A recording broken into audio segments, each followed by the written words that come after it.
தனம் தரும் வைரவன் தளிரடி பணிந்திடின் தளர்வுகள் தீர்ந்துவிடும்.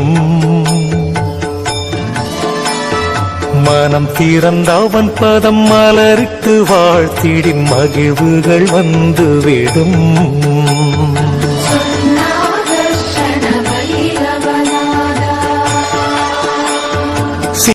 துயரமெல்லாம் இல்லாமல் போக்கிடுவாய். கொடுங்கோன்மை வீழ்ந்திடவே அருள் கொடுப்பாய்.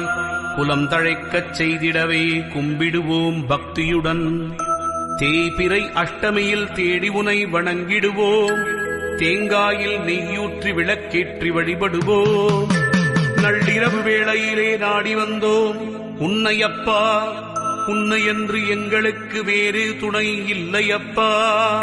தை மாதத்தில் வருகின்ற முதல் செவ்வாய் தொடங்கி ஒவ்வொரு செவ்வாயிலும் மறவாமல் உன்னை பணிவோமே பைரவா.